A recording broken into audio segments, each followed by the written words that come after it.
Hello there and welcome to the new channel. Here to help you see The new you. My name is Carmine Ortega. Dennis Calamba.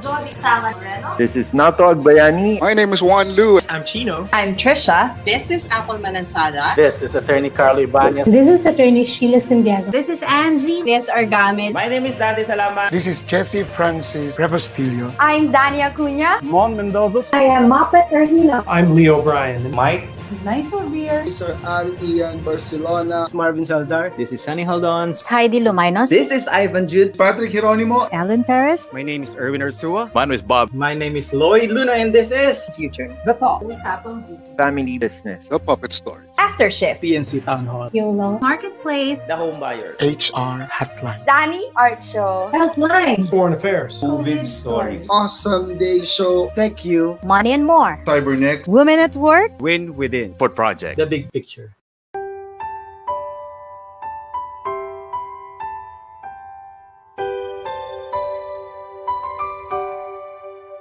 Sometimes life lets you down and you feel that you are done. You just want a morning run because the fun is all gone. But sometimes life makes you proud when you look far and wide, when you leave the pain behind and see the brighter side. TNC gives you inspiration. TNC reignites your passion. TNC starts your transformation. TNC helps you see the new you. Sometimes life makes you blind and you choose something bad. You just wanna cry and hide and save your face from the crowd. But sometimes life makes you see the beauty in you and me. When you look up above, there is God and there is love. TNC gives you inspiration. TNC reignites your passion. TNC starts your transformation. TNC helps you see the new. We're here to help you see the newness of life. We're here to help you feel your hope is so real. You've got the power to see. We'll help you see the new you. TNC gives you inspiration. TNC reignites your passion. TNC starts your transformation. TNC helps you see the new you.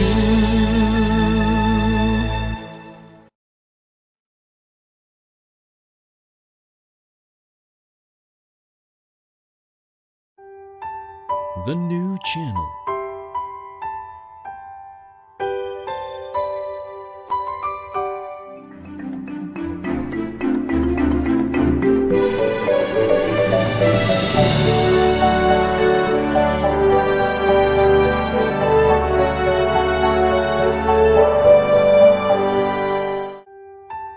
The new channel.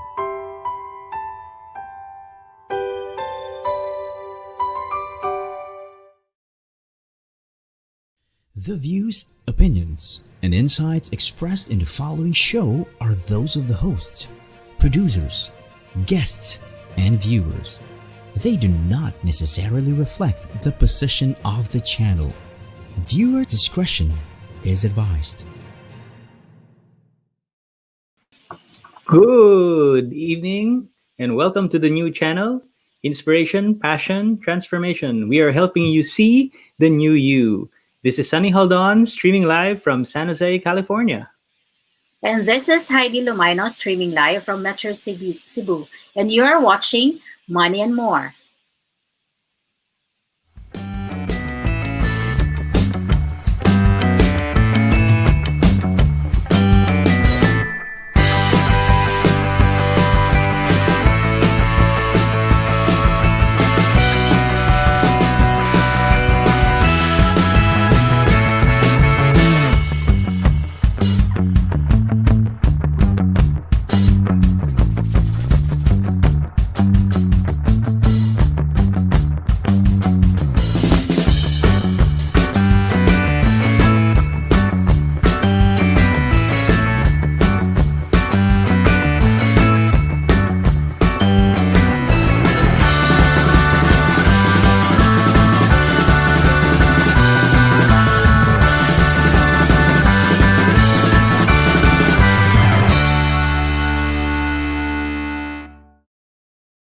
Good evening, everybody. Welcome to Money and More.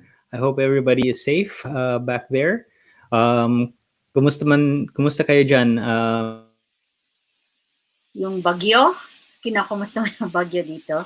So, yes, Sonny,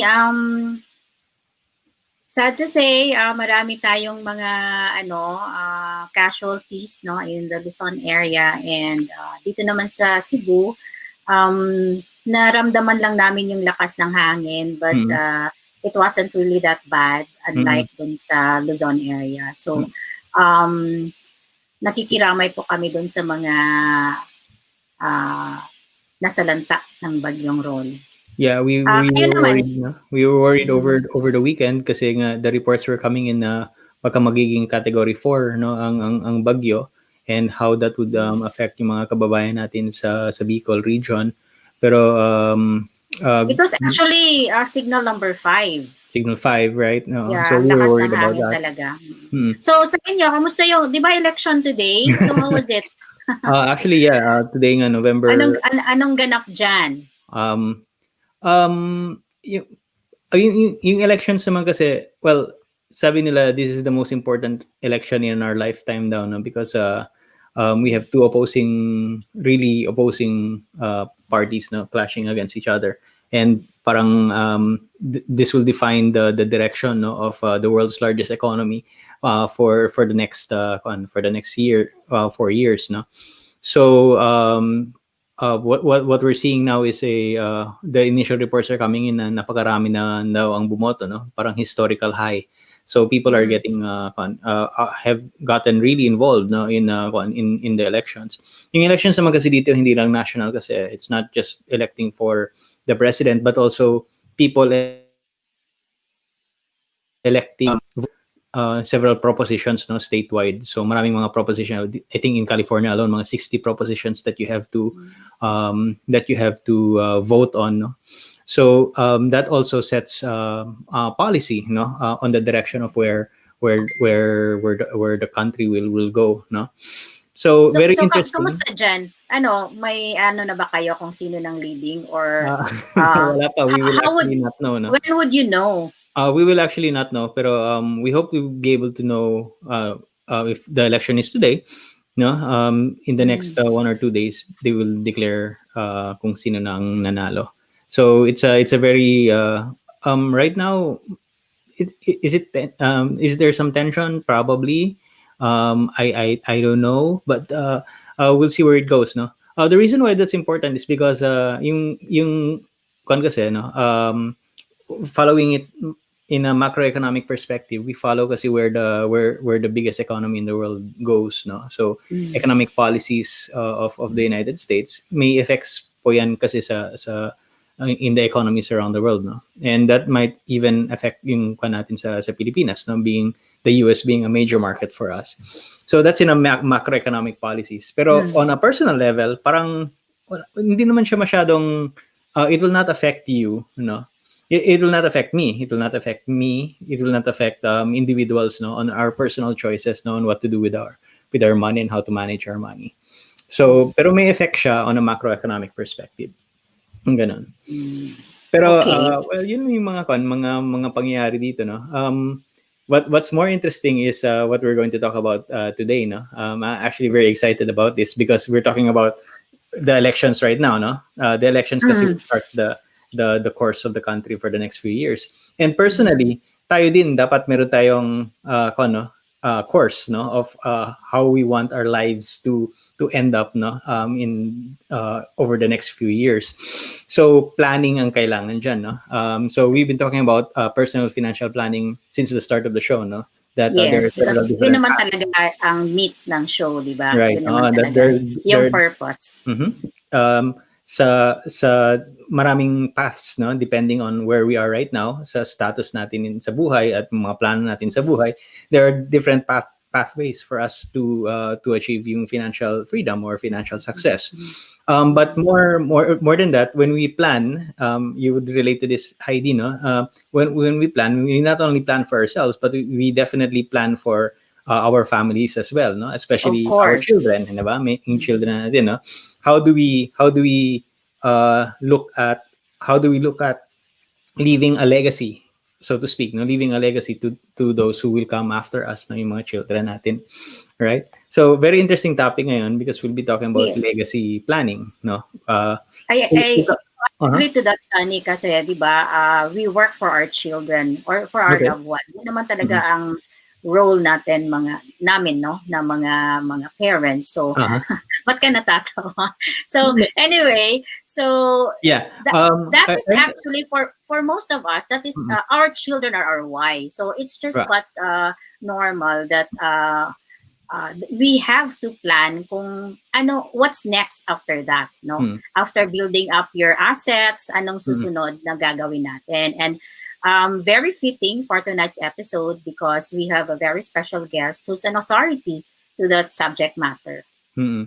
Kasi I don't have children of my own, no, but I certainly understand that what we want to do is to, number one, is to provide a decent standard of living for our kids. Hindi po ba? Everybody naman. I mean, I experienced that now from my own parents as well.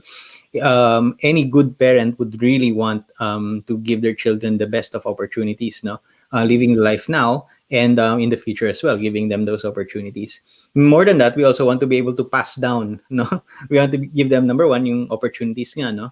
And number two, we should be able to pass down our values, and maybe along the way, no, some of the material wealth that we've accumulated, no, to be able to pass it down so that generationally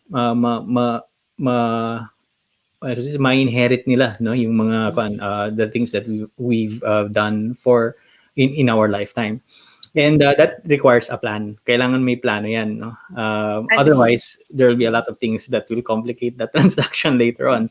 And yes, I'm very interested to know kasi as a single parent, I would want to know from our guest tonight if how much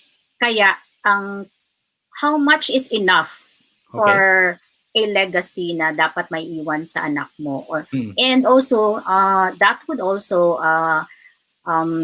we will be able to impart to our viewers if magkano ba talaga in terms of financial aspect ang dapat natin iiwan sa kanila, diba? So yon. So tonight we're very privileged to have with us somebody who's an authority, as I've said, to this topic tonight, no? He's a graduate of BS Management Engineering at Ateneo de Manila University. Used to be an executive officer of Film Life for 20 years.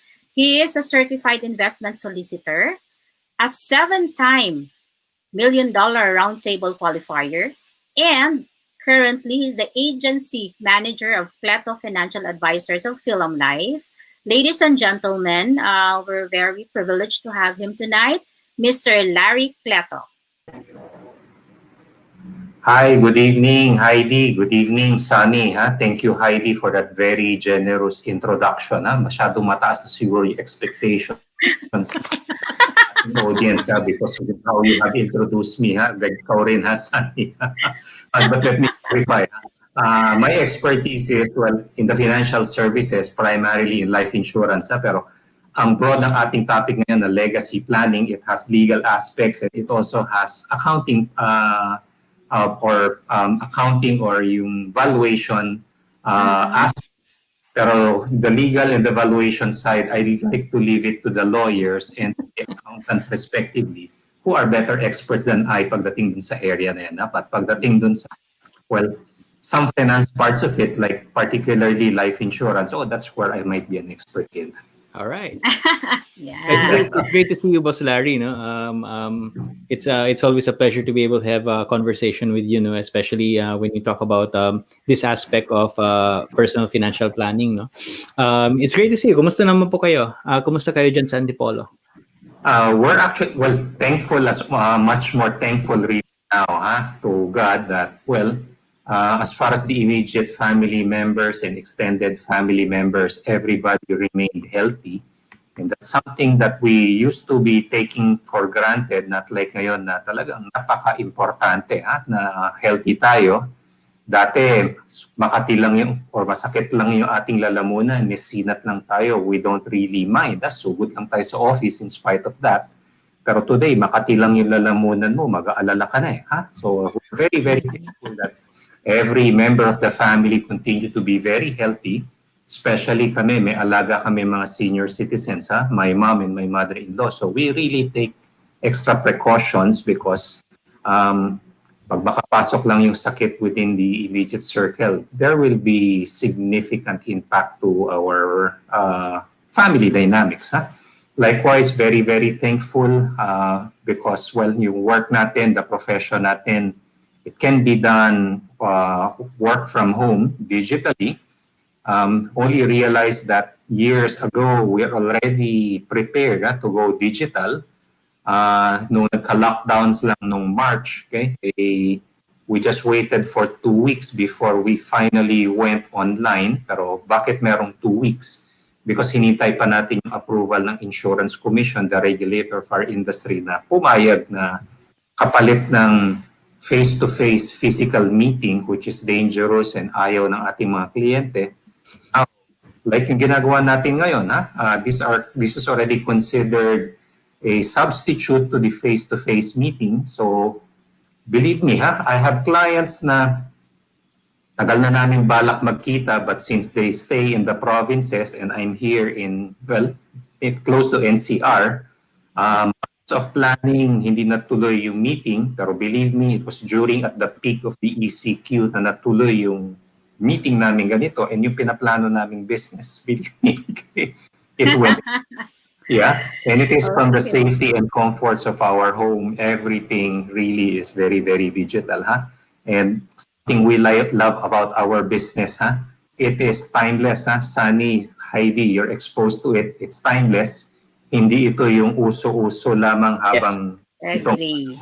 Okay? And perhaps people are more aware of it now than before. And from mga nausong business today, marami went into baking, many went into cooking. From what I have observed there, it will be significant that it has may inventory. Meron kang kailangan billing raw materials, meron kang physical effort that you have to put in the long hours, so may exposure ka, lalabas to buy those of yours. Next is, syempre, food stuff, may expiry yan. And syempre, meron kang something physical to deliver from you to your final customer. So you're also relying on mga courier services, mga Lala Move, and so on. And of course, may geographical limits para ma-deliver mo from the production site to the end consumer. Something that we love about our business is really, it's a concept. It's something that can be delivered electronically. So anywhere in the Philippines, where we are licensed, pwede, basta ta kliyente, like si Haydee, kahit nasa Cebu, pwede, basta ang may internet. Yeah, dapat malakas, no? Sir Larry, Right. it has been 8 months, no? Yes. You haven't been outside talaga? Talagang strictly nasa bahay ka lang or nakalabas ka naman ng minsan? Well, I'm the errand person at home, so I just go to do those errands. I care for my mom who is 10-minute drive from home. Seniors prefer to stay sa sarili nilang bahay rather than moving in with me. And unfortunately, bedridden yung aking mom since August last year. So I'm essentially taking good care of 2 households. Buti na lang malapit si mommy. And well, mga errands, the usual yung basic supplies din namin. So we purchase like the groceries. Okay, we don't go to public markets anymore because we noticed plenty of COVID outbreaks appear to have started in wet markets. So iwas kami talaga doon. So only essential travel outside ang something that we do. That includes also banking. Office, since the start of the lockdown, we've been there only once since we're still not allowed to go back to the office. But we have to ask permission because we will need to get much needed equipment like yung mga naitanging laptops doon for our staff to use to be more effective in their work from home. Plus, of course, other important files that we need to refer to in other documents. Even yung mga policy contracts that were initially delivered there na naiwan na doon. So something that we can bring to our advisors closer to our home. At least pwede na mapala via courier. So that's just one time, but it's just what? More than 200 days from the start of the lockdown did we finally to do so, because we really have to, That's something that we could no longer postpone any further. Right. It's good to see, Sir Boss Larry, no, that number one, your own personal adjustments, no, how you've dealt with the lockdown, and how your business also has adjusted, no, in terms of dealing with the new normal. And many people were apprehensive, no, of how are we going to continue this business, how are we going to continue our business with the lockdown. But I guess technology plays a very crucial role, no, in facilitating, no, that the business will still continue. So number one, and number two, the usage, no, the adjustment that we needed to do, the adaptation that when we adopted all of this technology to our business is somehow good also, no, for us. As you said, you're able to meet clients who you won't be able to meet physically, so that's something good, no. So from a personal finance perspective, sir, you've many people are still asking, no, relevant pa ba ang personal financial planning, no, at this day and age, no, at this time, right now? Pwede ba yan i-postpone muna because of the environment, no, of what happened? Many has lost jobs, many have reduced income, and paano natin pag-usapan ang budgeting kung wala nga tayong budget in the first place? What can you say? What can you tell us about what is your take on this? Okay, very good point. I understand from where that is coming from, and it really varies from person to person. Right. How will a doctor prescribe kung ano ang medicine or vitamins? It really varies from patient to patient. Bawat isang pasyente, iba condition. Ganun na bawat isa sa atin. Every person or every family has a unique financial situation. So to me, from my point of view, as long as we need incomes to fund our needs in order to continue living, personal financial planning have to be always there. Now, big question there is, how sizable is that existing resources will be? So if it is drastically reduced because nawalan ng trabaho, so nawalan din yung income, definitely what you have to work with will be much fewer compared to what you have before. And you will have to be forced to prioritize. So syempre, uunahin natin the basics of the most basic such that all others becomes secondary, next time luxury muna, and so on and so forth. So it really varies. Every situation, I think I've lived long enough and have witnessed it that every crisis, which appears to be happening every 10 to 12 years, 2020, ngayon itong pandemic, before this, there was that Great Recession in America, or start in America in 2008, naranasan worldwide. Before 2008 was in 1997 Asian financial crisis. Before that was in 1987 when there was that Black October stock market crash. In the 70s, there was that oil embargo. Okay? Before that, I don't know because I haven't lived long enough naman for me to witness what happened during the 60s. But always, in the many major challenges that our world has gone through every decade appears to be happening 10 to 12 years, there will always be people who will really suffer from it, and there will also be people and industries that will greatly benefit from it. Like right now, who is benefiting? Those who are in digital.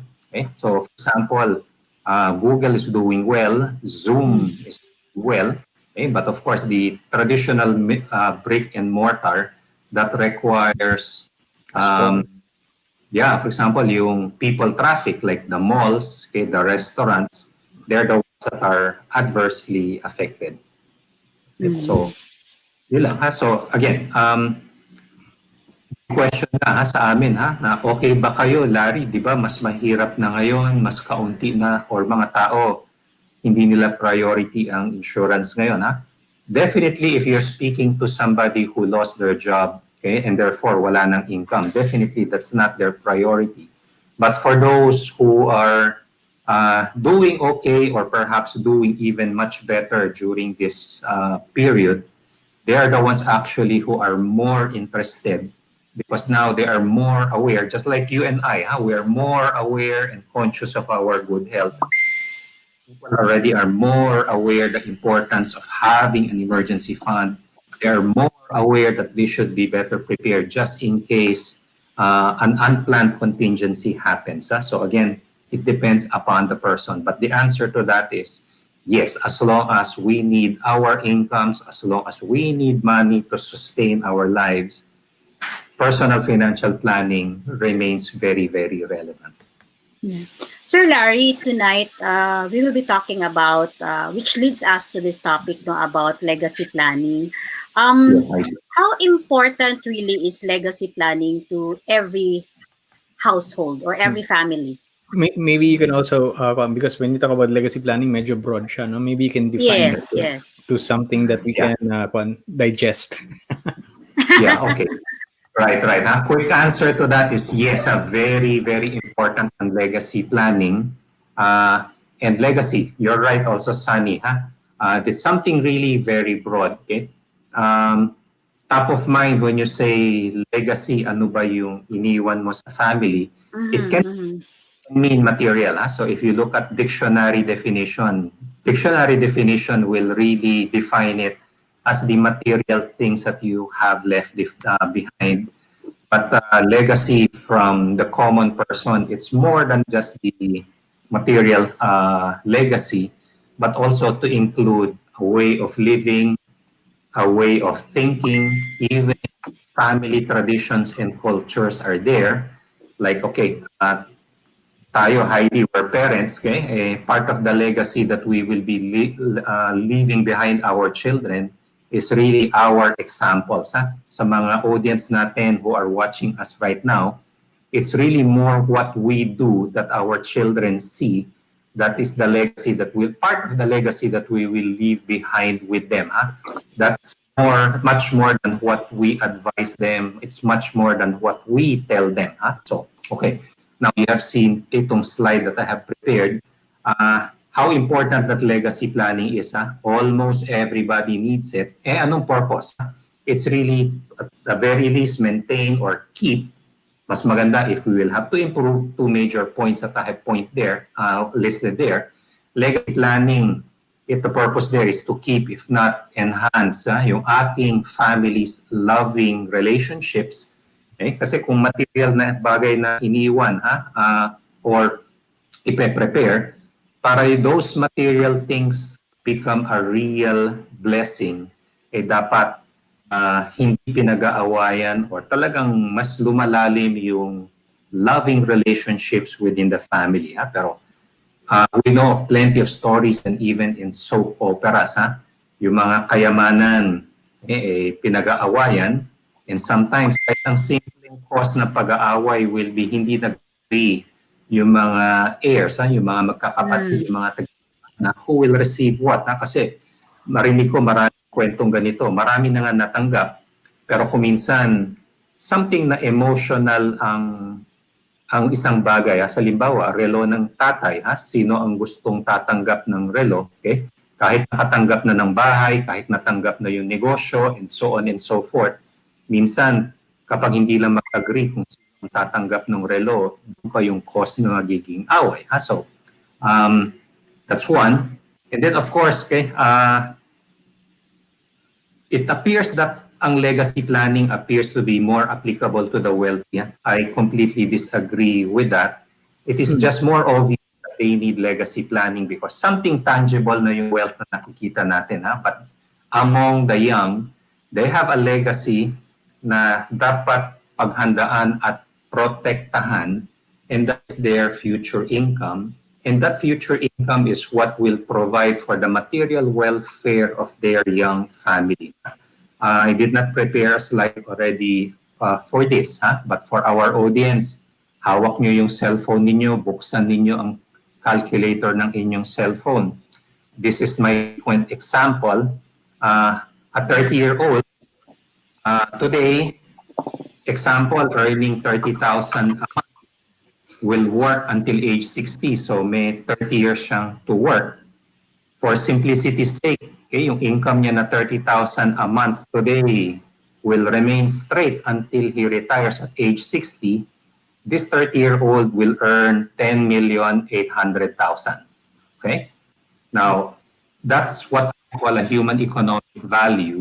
That is something that many people do not perceive. Na potential value, that's how much income that they will bring into family. That will be the one providing for their basic needs. At dyan din manggagaling yung kanilang college education for their children. At dyan din manggagaling yung preparation sila for retirement so that when they retire at their old ages, they can continue living with dignity. So, yet that's part of the legacy na dapat talagang babantayan. Part of pagbabantayan is really to protect that future income, which can be disrupted by many things. Of course, there are other things, maraming bagay na beyond our control. Let's say, kung ma-lay off ka, that's beyond our control. Kung karon ng aksidente, that's also perhaps beyond our control. The best we can do is perhaps minimize it. But maybe something that we can do to minimize, if not prevent, will be the financial impact of this one using insurance instruments. So that in case dumating yung risk, okay, na cover ng insurance, yung income na nawala as a result will be replaced by the insurance rate. I'm glad you mentioned that. Yeah. I'm glad you mentioned that, Boss Larry, no, about legacy planning, kasi parang napaka-highfalutin yan, hindi yan para sa akin, no. Right. If I was an ordinary Filipino, no, with what's this, with meager means, not meager means, pero kung middle class ako, parang legacy planning hindi yan para sa akin, hindi naman ako mapera or something like that, no. I don't have much to my name, or hindi yan relevant sa akin kasi single naman ako, wala akong family. But I'm glad you mentioned the human economic value, no. Napilitan ako mag-calculate tuloy kung yes. sinabi na 30,000 times 12 times 13, yung magkano, no? Magkano pala ang worth ko, no, if I was 30 years old. Yes. Kasi most people, when they hear about the word legacy, parang sasabihin nila na pangmayaman lang yan. Paano kami na wala naman kaming pera? So how can we do about it? No? So, right, okay. Anyway, meron akong question kay Sir Larry, but I would want you to answer that after our gap, no? For those who have not started yet about legacy planning or about planning, no? What advice can you give to them, no? Kung hindi pa sila nakapag-umpisa. Kailan ba talaga dapat mag-umpisa yung isang family to do legacy planning? Right. So, please answer that when we get back from our commercial.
All right, welcome back, everybody.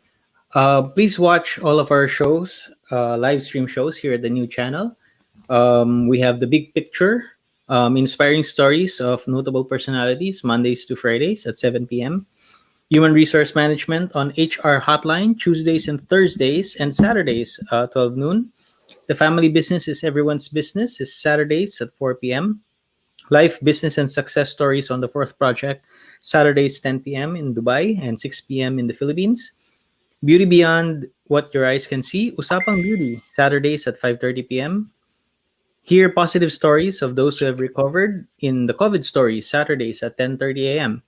Life, Purpose, and Turnaround Stories, U-Turn, Mondays and Thursdays at 10:30 a.m. Build and Own Property in the Home Buyer, Mondays and Thursdays, 4 p.m. Laugh and learn from puppetry arts around the world, The Puppet Stories, Mondays at 5:30 p.m. Magbenta, bumili at tumulong dahil bukas na ang TNC Marketplace, an online night bazaar, all right? Thursdays and Fridays at 10 p.m. Know Your Rights and Basic Law at ULaw, Thursdays at 8:30 p.m.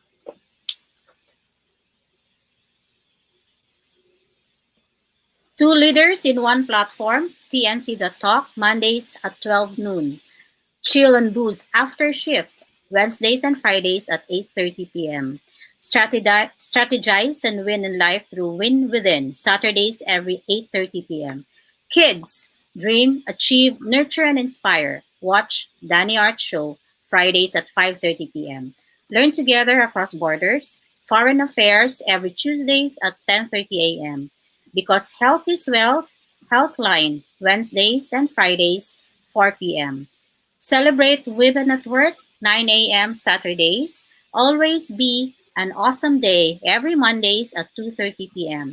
CyberNext empowers people and companies to be secured in a digital world, Wednesdays, 12 noon. Know the emerging technologies shaping our future, Tech U, Fridays, 2:30 p.m. Catch also our TNC original shows, One Day, a live storytelling, alternates with TNC Town Hall, co-hosted by TNC founders Lloyd and Appleman and Sala. A show where we talk to you, our valued audience. More upcoming TNC shows that will truly inspire you. And please follow our channel on Facebook and YouTube and let us help you to help see the new you. And of course, don't forget our show, The Money and More, every Tuesday nights at 8:30 p.m. Philippine time. Okay.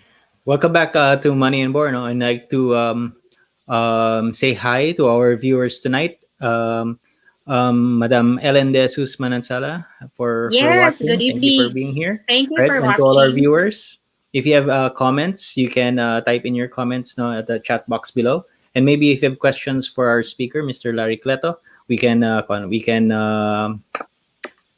forward these questions to him, and maybe we'll have time to answer them as well. All right.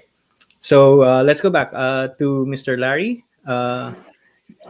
Before we left, before the break, no, we asked a question: when is the best time to start? No, a plan. When is the best start time?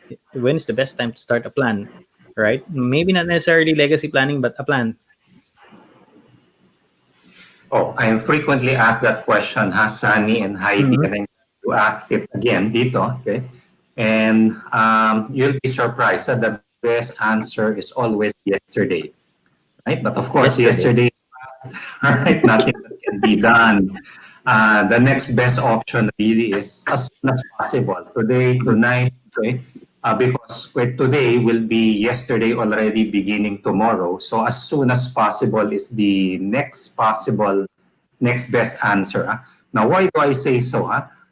Many of the risks that we are facing, many of them happen biglaan. Like for us, yung lockdowns, many of us were caught unprepared by these lockdowns, such that in terms of yung preparations natin before the ECQ got implemented nationwide, many of us ay talagang kulang yung preparation natin na masasabi. So something na biglaan. So when was really the best time to prepare for that lockdown is really before that lockdown happened rather than when the lockdown was announced. Right. Otherwise, it makikisabay ka dun sa panic buying. Ha? I remember tuloy one of the jokes that circulated in my agency, right? Yung nag-announce ng lockdowns, may nagsabi sa amin na gusto ko sanang mag-panic buying, pero since wala nang mabili, nag-panic na lang ako. That's, you might be faced with such a situation, and it might expose you to more risk. Because if you think back, yung in-announce yung lockdown noong March 12, kung doon ka lamang mag-stock up, okay? Sasabay ka sa maraming crowds na talagang sumabay nakipag-panic buying, and that would have increased your exposure and catching COVID-19. So, on hindsight, okay, yan, ha? And there are many circumstances that are uncomfortable but perhaps will push you to prepare better. Like, okay, I'm thankfully with my company, PhilAm, that many years ago, they pushed us to use itong digital tools namin such that pagdating ng lockdown, we're prepared digitally many years and ahead of our time. And applicable more for people who are living in NCR. You might perhaps also have heard about this, Sonny tsaka Haydee. There was great talk years ago that Metro Manila is due and must therefore prepare for another big earthquake. So what our company did, they organized some risk reduction seminars that I have attended, and I've learned many things there that how do you prepare for this big earthquake. So what we have implemented here at home will be, we kept stocks more than our usual. Fuel namin sa car, kapag half na yung tank, we fill it up para worst case scenario, if let's say the big earthquake happened anytime, the worst case scenario is we still have a half tank full of in our car pagdating sa fuel, because we know supply will be disrupted. So in the same way, when you prepare for legacy planning, it can change in an instant. What might be okay ngayon, but maybe because of an accident or because of a certain development, things might not be that okay. So maganda na talagang naka-prepare ka na. Okay? Best answer is yesterday, meaning yesterday before the risk has happened. Pero it's like a time bomb na you don't see a clock. You don't know when that is going off. So while these risks are almost certain, if not certain to happen, better to make the preparations as soon as possible. So I think that's my answer to your question. I hope I have successfully answered it. Good points, Sir Larry. No? If anything, this pandemic taught us the importance of preparation. If not, number one, awareness na ito pala yung mga pagkukulang ko. No, because when the pandemic happened, ito pala yung mga hindi natin na inaasahan, and we should have prepared for it. And pangalawa, I should be prepared for it if ever it happens again. No, so we've been preaching that an ounce of prevention is worth a pound of cure. Now it's better to be ready to have it while you don't have it. Have it while you don't need it, rather than need it when you don't have it, diba? So that has always been a message for us who have been very meticulous in preparing for the now and in the future. So I guess legacy planning is part of it. Now you mentioned a lot of components. No, there are a lot of moving parts when you talk about legacy planning, and I like what you mentioned about it being a plan for you to keep the family peace. Parang ganun, no? Yung nakalagay dun sa slide mo, no? To keep the family peace, because we've heard a lot of horror stories, sabi nyo nga, no? Whether sa pelikula man yan or sa true to life, no? Na pinag-aawayan na ang mana, or who gets this or who gets what, no? So maraming drama ganyan sa Pilipinas. I mean it's part of what really happens, no? When somebody passes away. And you've also mentioned that insurance, for example, is a component, is just one of the components, no, of legacy planning. Let's talk a little bit about that, no. Sure. What part does insurance, life insurance in particular, no, play in legacy planning in general? Okay, very good question there. And I hope our audience doesn't mind that not because I'm with Film Life that I'm speaking about this. I'm speaking as a financial planner, not as a film lifer at this point. Now, life insurance is really very important in legacy planning. Often, this is what Filipinos tend to focus with regards to life insurance, and they're just so focused on the final expenses. And what causes of final expenses, syempre, nandyan yung pagpalibing, ano yung naiwan niyang medical bills because often may sakit yung tao before passing away, and of course, the other things that needs to be paid up. So for example, kung meron siyang utang, o maniwala ka, utang, kailangan bayaran yung balance the moment the borrower passes away. And of course, we live in the Philippines where estate taxes are applicable. That's somewhere around 6% of everything that is left. And of course, hindi quantified. There are other fees to pay, just like what we have experienced. Other than estate taxes, syempre, babayaran mo yung mga professionals who have helped you. And there are also taxes that you pay the city government or the municipality where the properties are situated. And of course, kapag mas maraming factors and bawat isang family may unique dynamics. So, pwedeng other special needs na nilagay ko lang dito. Halimbawa, take business continuation. Kung ang namatay ay, for example, presidente ng kumpanya, syempre, yung effectiveness of the business depends on this person. Medyo matagal konti for the heir o yung kapalit niya para matuto. So for the meantime, habang nag-aaral pa lamang yung kapalit, makakaranas ng losses yun at ang pangtakip ng losses na yun can be insurance. Another will be pang equalize ng inheritance.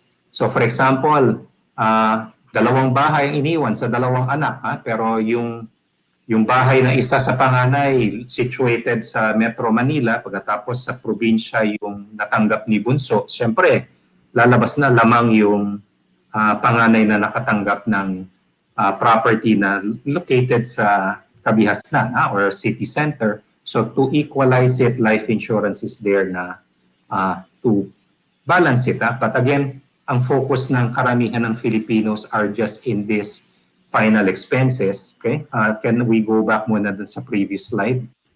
Okay. There are two groups that I like to address na importance ng legacy planning. The first group, ito yung nagsasabi na hindi sa akin yan, pang mayaman lang yan, pang matanda lang yan ang legacy planning. You can be, I understand but like when we were young, okay, we can be mistaken because yung ating legacy is not yet tangible. Not like the wealthy, nakikita na yan. Not like yung mga may edad na may malamang mayaman na yan, nakikita na yung legacy nila. But to the young, yung legacy natin remains to be seen. It is intangible. It is what we call income potential or yung human economic value that I have illustrated kanina, na-mention mo, Sonny. Yes. Age 30,000 a month, kikita pa yan for the next 30 years, assuming it is straight. Okay, the intangible legacy of this 30-year-old is the 10.8 million potential income na dali niya sa pamilya. So, imagine mo, if something happens to this 30-year-old today, his loved ones would have lost a breadwinner, a loved one, pero ang hindi nila alam at that point, other than losing a loved one, they also lost 10.8 million na malalaman lamang nila. Okay, as they try to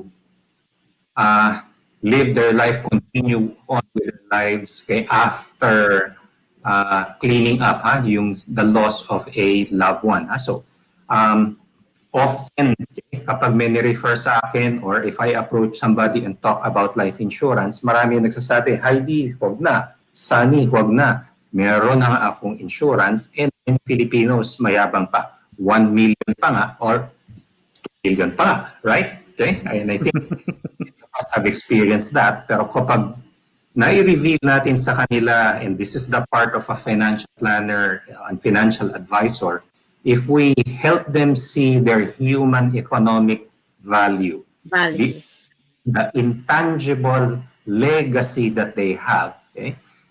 they need to protect that. So going back to the 30-year-old, let's say, let's assume talagang ano na to, conscious na rin, he had self-insured 2 million, pero remember, the potential income niya is 10.8. 10.8 million. 2 million of that. So if something happens to him today, how long will that 2 million last his family? Lalo na kapag merong young child or several young children, yung 2 million to include living expenses will not even last them 2 years. So sayang, kulang na kulang yun. So normally ang approach ko doon is, yes, we take into consideration, congratulate you for already having that coverage and very responsible ka in doing so. Okay? Let's fill in the gap, kung ano pa yung kulang na potential. And of course, let's assume hindi naman anytime soon ito. Let's just look at the gaps. Kasi sa example natin kanina, 10.8 million. Sara na lang natin 11. Pagkatapos, insured for siya for 2 million. So may natitirang 9 million pa. So mag-uusap kami ng mga 4.5 to 5 million worth of insurance na dapat pag-aralan nila today. And again, not all insurances are made the same. Meron yung talagang sabi, parang kotse, merong fully loaded, ang ganda ng features and benefits, pero syempre, maganda rin dapat yung premiums, mahal yung premiums na babayaran. Pero there is also something that is very, very basic lang naman, okay? Like yung term insurance. Like recently, I insured a young mother, 27 years old, 500,000 ang coverage, and she is going to pay 2,700 pesos per year lang. Okay? 500,000 pesos ang coverage, 2,500 pesos lang or 2,700 pesos lang per year yung kanyang babayaran for her to be protected by that amount. Right. Okay? So, that's for the young. Now, yung para sa mga mayaman na, right? Life insurance is still there. Okay?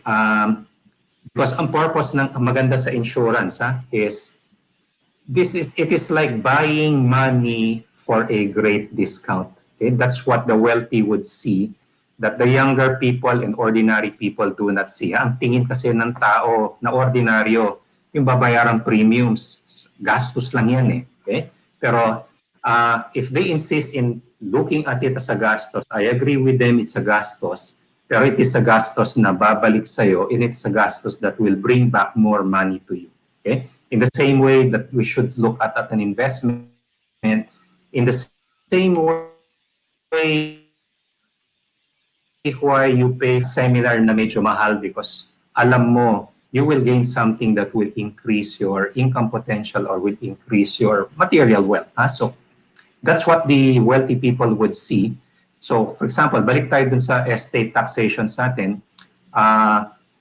Ang estate tax here in the Philippines is 6%. So assuming para madali na lang mag-calculate, let's say yung mayaman nag-iwan 100 million worth of properties, okay? Para yung properties na yun ay mailipat sa pangalan ng mga tagapagmana, the heirs will have to pay 6 million pesos to the government by way of estate taxes for the government to allow the heirs to transfer the properties in their respective names from the name of the deceased person into their names. Sure, pwede yung 6 million manggaling from the wealth na 100 million. Kayang-kaya, ano ba naman 6 million compared to 100 million? But this is how the wealthy would think. Why will I pay 6 million with my 6 million if I can get my 6 million pero ang babayaran ko lamang ay 300,000 lang? Okay? That's what they will do.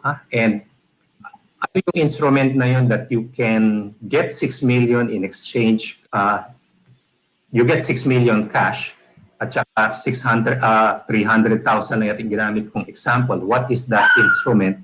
That is, my friends, yan yung life insurance. You are essentially buying money at a discount. And this is a big part, and I think it can be seen in our next slide. Okay? And I will discuss that a little bit later pagdating natin doon.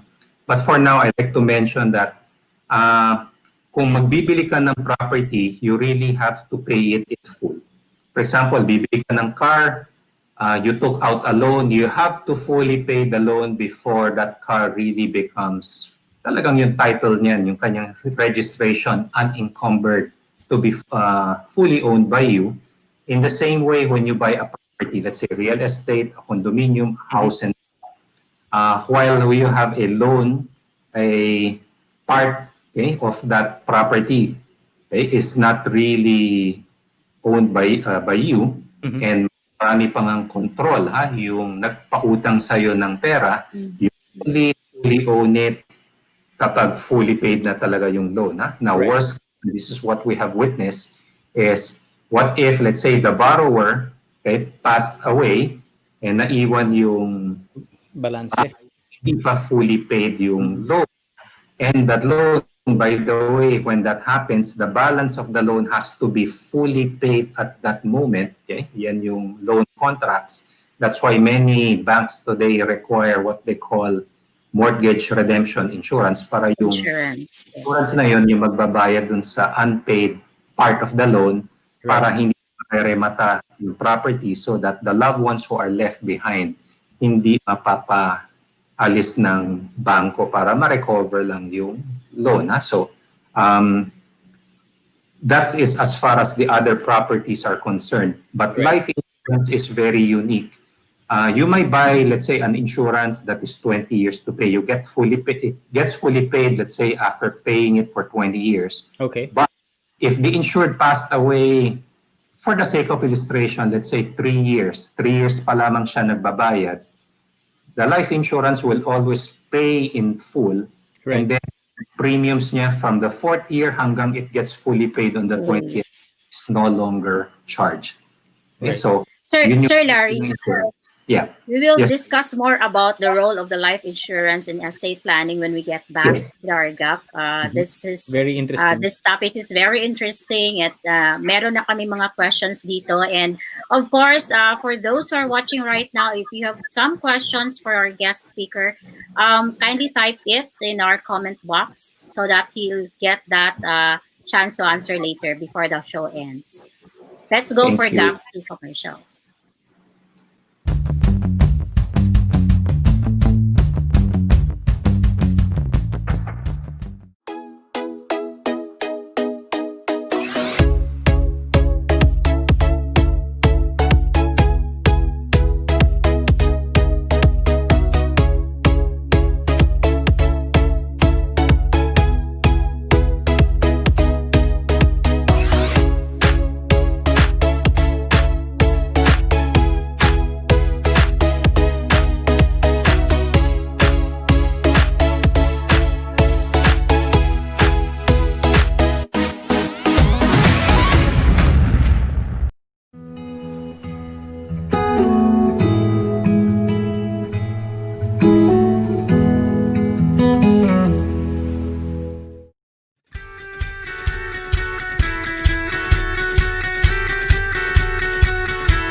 All right, welcome back, everybody. So we've had very an in-depth discussion of with Sir Larry Cleto. Very we're informative. continuing, we're continuing this discussion. We'd like to greet Miss Rosemary Garcia. Thank you for tuning in. Right, and for many others, for our viewers, if you have questions for Mr. Larry, kindly type that in the comment box below. So Sir Larry, you've mentioned you're already you're talking about life insurance as a unique product, as a unique product in legacy planning. Okay, it's great that you mentioned that. How does it fill in, aside from the traditional perspective that we have about life insurance, that it does this? What else does it do in terms of legacy planning? Okay. in summary, what it can do, for the young, you are protecting your future income. So in the event that it gets interrupted because of critical illness, accident, disability, or death, the income that you would have missed because of those risks, it's life insurance that will provide for your family. Now, to the wealthy, instead of paying 1 peso with 1 peso, okay, na bawas from your pocket, okay, it's actually paying, you pay 1 peso for taxes in exchange for only for 5 centavos, for example. So, okay, already here, ano yung roles of life insurance in legacy planning already displayed here. It is the one of the few, if not the only instrument that provides cash when cash is really most needed. I remember what is needed upon death if somebody passed away, especially if you're going to pay taxes to the government, you need plenty of cash. Especially the government, they don't accept anything in kind. They want it cash. Right? Okay. Next is estate preservation, because essentially you are providing cash to the heirs so that they will have the cash to pay for all of these expenses, including the taxes to the government, so that the properties that were left behind will be partitioned and peace will be felt and then preserved in the family. Without that, sometimes cause of away will be parang dehado yung iba, parang lugi daw yung ibang kapatid na magbabayad at magsasubsidize sa mga kapatid na walang cash. Okay? And therefore, that will be another source on how they will have to divide that property moving forward. Number 3, great equalizer para mas equitable. Okay, I think na-mention ko ito earlier. What if the iniwang property is of different value? You can use life insurance to balance it. Or kung let's say if that's among the children, one has a special need, so probably must bibigyan mo siya compared to other siblings who are more capable of fending for themselves. And then yung last, point number 4, the estate creation. Ito yung huli kong pinag-uusapan that it is the most affordable property that you can buy. Dahil kung bibili ka ng property, bibili ka ng car, you really have to pay for it, whether in cash or by installment. Ang life insurance is the same, pero if in the event that when it is most needed because the risk has already happened, all of the unpaid portion will immediately be automatically fully paid up, and we always pay the benefit in full. And for some others, yung mga ibang kliyente ko na sobrang wealthy, they know that they have cash that they will not need within their lifetimes. So parang they are already earmarking yung kanilang they buy life insurance instruments at naka-define na ron kung magkano ang tatanggapin ng sino man sa kanilang pamilya. So talagang very well defined such that hindi na pag-aawayan ng mga heirs nito later on. So ito yung some of the roles that life insurance would do. Okay? But I think the big part here is, one, it is in cash. So it's something that is really very flexible, ang daling paghatian. Very liquid. Yeah, ang often na pinag-aawayan ng magkakapatid is if they same owners of a common property na hindi ma-divide. Yes. Bahay ang iniwan, And what if, let's say, isang kapatid wants to stay there, the other kapatids wants to sell it, okay? Hindi, kahit na ang tapos percentage nagtutulakan kung sinong magbabayad ng taxes. Exactly, Okay? So, hindi mo naman pwedeng hatiin yung bahay na sa'yo yung sala, sa akin yung kwarto, etc. No. It is talagang porsyento of everything. So, unlike kapag if it is cash, it is really so easy. And kapag na-partition mo na, liquidate. Okay? They can buy what they want, di ba? Right. Tsaka let's say, 3 piso, pinaghatian natin. Hindi ko titignan na mas maganda yata yung piso na natanggap ni Sonny kaysa piso na natanggap ko. They are just... Especially pag, Sir Larry, I have a client din yung property, na sasabihin nila, bakit nasa prime property yung sa kanya, sa akin, nasa probinsya, di ba? So, it will be the cost of, yung pag-aaway ng magkakapatid. Sir Larry, we have a question from Miss Rosemary, no? Since we were talking about life insurance, what are the stable insurance companies in the Philippines now? According to, yon yung question ni Miss Rosemary Garcia. Okay, that's a very good question, because what is really very, very important is the life insurance company must outlive the insured, and they must have the financial strength in order to keep their promise that kung ano yung benefits, magkano man yung life insurance or coverage na all be paid when the risk would happen. So to me, as a financial person, the first measure that I look at is net worth, yung net worth. And that's kumbaga sa eskwela, yan yung major subject. Okay? Yan yung importante. What is net worth? Everything that the life insurance company owns, that is assets, and then alisin na natin lahat from the assets, the liabilities. Ano ang liabilities ng isang insurance companies? Ito ay yung mga benefits na pwede niyang bayaran sa kanyang mga kliyente. Tanggalin na, bayaran na niya lahat-lahat yon. Kung ano ang natira, that is the net worth. So the bigger the net, sabihin mas malakas, mas maraming financial resources yung life insurance company to pay your life insurance policies benefits.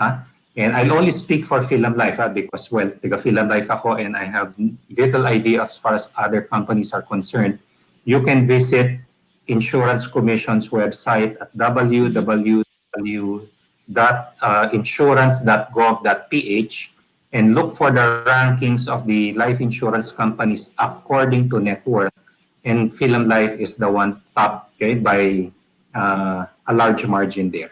So for me, net worth ang aking unang hahanapin, not so much the gross sales, not so much the assets, but at the end of the day, do they have enough resources to pay for the benefits as they promise in your life insurance policy? Right. That's good advice, Boss Larry. No, we have a lot of resources. If you're interested to know about insurance companies or the insurance industry in general, no, sa insurance.gov.ph will give you the resources, no, to see what companies you can put your trust in.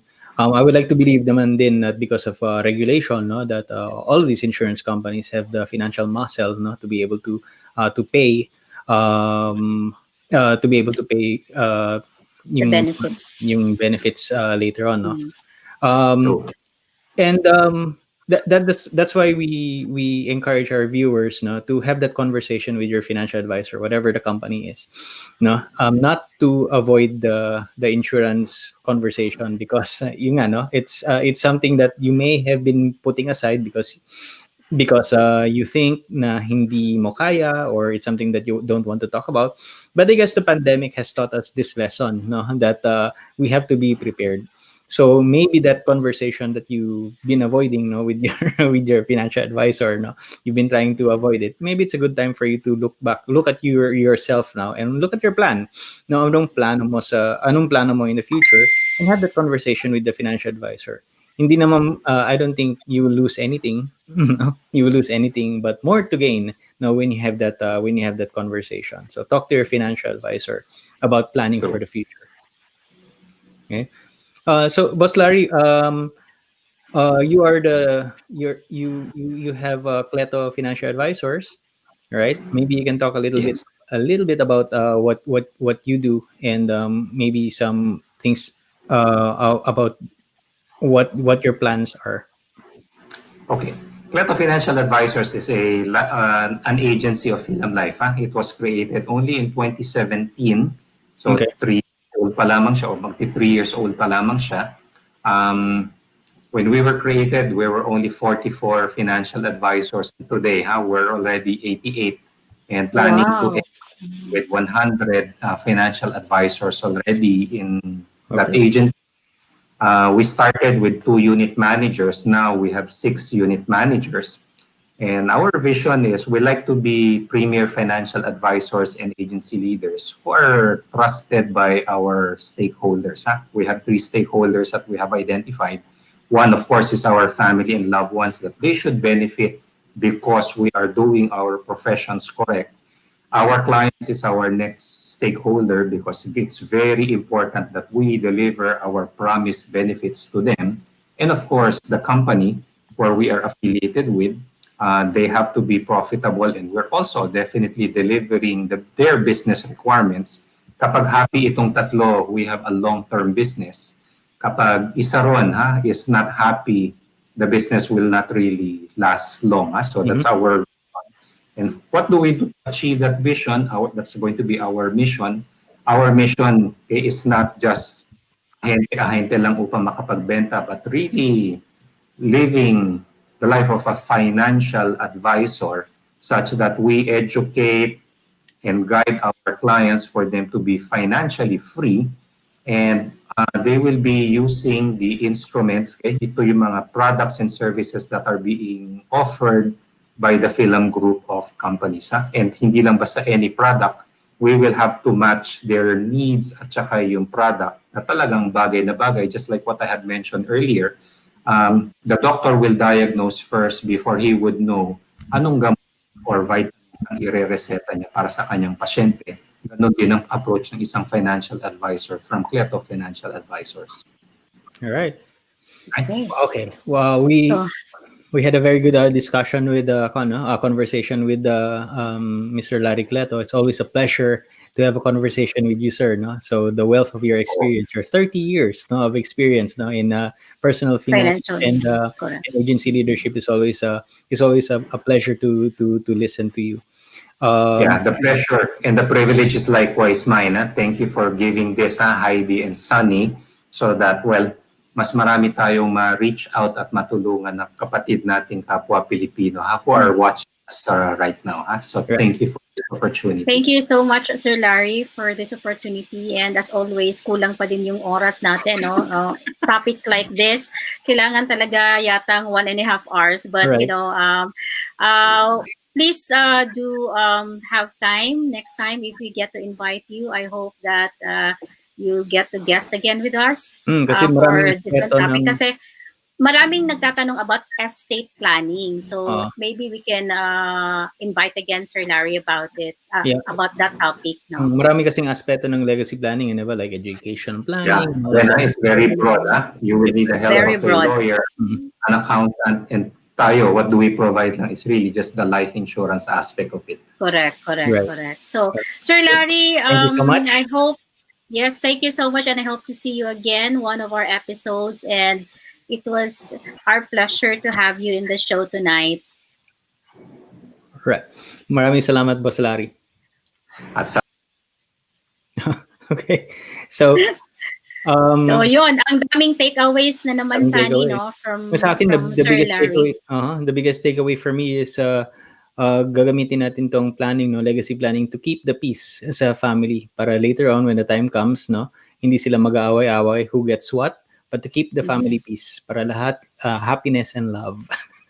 And I like the one that he said na if you're a 30-year-old right now, you will be having more or less 10 million fund at the time of when you get to the retirement age, diba? So ang ganda nun. So anyway, guys, if you feel that you would want to watch again this episode, just click in YouTube and Facebook. You can watch it at any time. And next week, we will also be having a very interesting topic, and I hope you get to join us on Tuesday at 8:30 p.m. All right. So thank you very much, everybody, for watching. Just always remember that financial freedom is in your hands. Thank you. Thank you and good night.